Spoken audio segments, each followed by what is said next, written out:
What's happening, guys? So just got done watching Errol Spence against Mikey Garcia, and before I get down to talking about the main event and Errol Spence's dominant destructive performance against Mikey Garcia, I figured I would talk a bit about the undercard. So the undercard for this fight was basically full of mismatches, and don't get me wrong, I enjoyed it because there were plenty of knockouts and it was entertaining to watch. But yeah, there was no real quality fights, there was no competitive fights. Every single fight was a showcase.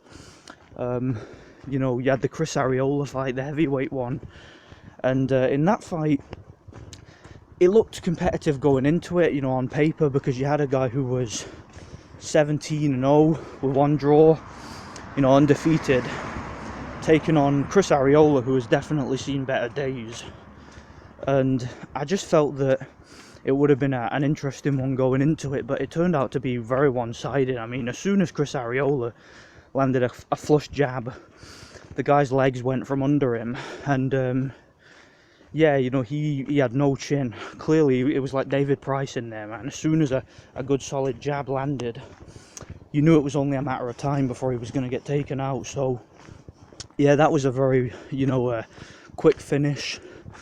You had the Luis Nery Arroyo fight, again very one-sided. That one ended in 3 rounds. Luis Nery was too big, too strong, too powerful, too fast, too skilled. Completely blew the guy away. He was too strong for him, and it was a complete mismatch. The other guy, Arroyo, he just had no power. He just had nothing. Even when he was landing shots on Luis Nery, he had nothing to keep him off. You had, of course, David Benavides, you know, very, very good fighter. I really do rate David Benavides, super middleweight, former champion, with a second round destruction of J. Leon Love.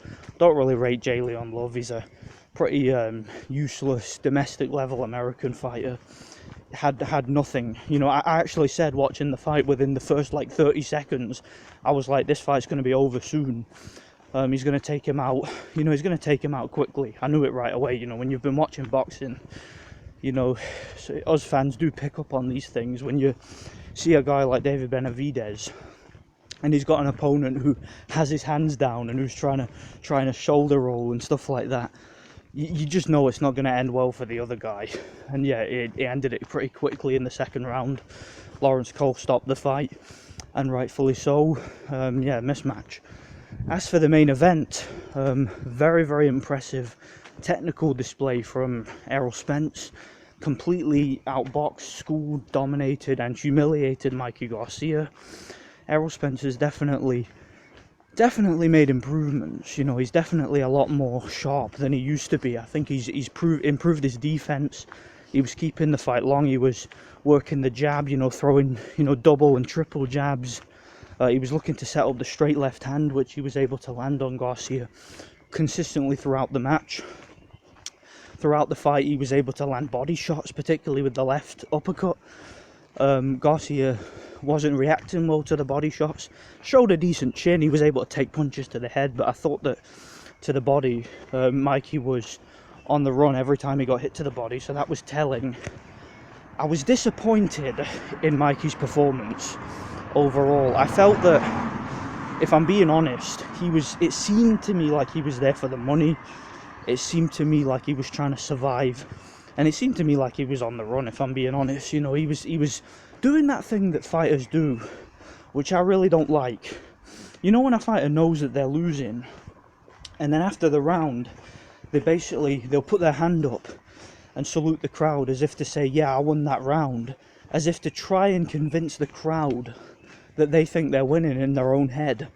And Mikey was doing that after most of the rounds. And he may have actually done it after every round. He certainly did it after most of them. And I just felt that he knew, you know, he knew before the fight started that he probably wasn't going to win. And although I felt that going into the fight, Mikey, although I did change my prediction, and a few days ago when I made my final prediction video, I picked Errol Spence by stoppage, I felt that Mikey had a good chance of making the fight interesting if he would be more assertive and throw more punches, but unfortunately he had no intention whatsoever of being assertive, and trying to dominate the fight. No, instead he was happy to just sit back and let Errol Spence pick up the points and box. And yeah, you know, you knew by about the 4th or 5th round that Mikey had no chance of winning and was just going to try and survive. And in the 11th round, he was very close to stopping Errol Spence. Errol Spence was very close to stopping Mikey. Mikey was getting pieced up in that round. He was looking sorry for himself in the corner afterwards. You got the sense, again, Mikey knew he couldn't win and he was just going to try and see it out and survive. Disappointing, very disappointing performance from him.